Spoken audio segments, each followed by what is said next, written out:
नमस्कार, आज आम्ही पंपकिन हलवा करणार आहे।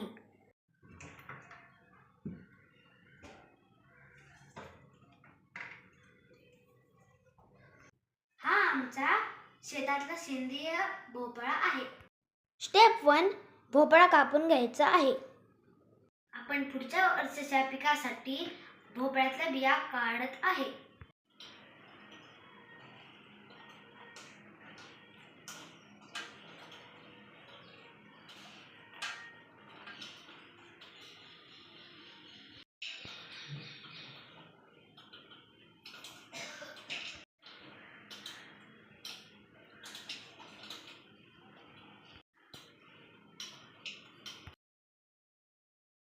भोपळा साफ झालेला आहे, बिया प्रिझर्व झालेल्या आहेत।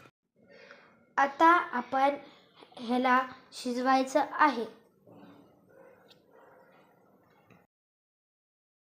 आणि त्यात दूध घालावे।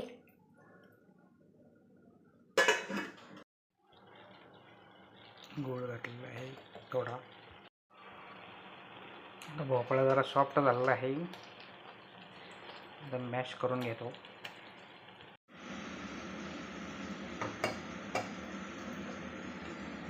जराशी वेलची पावडर टाकून घ्या।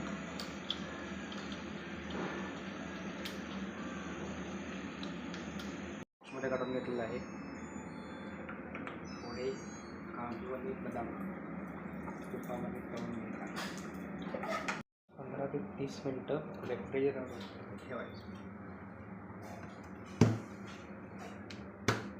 पेरायसाठी आम्ही भोपळ्याचे बी वाळत ठेवलेले आहेत।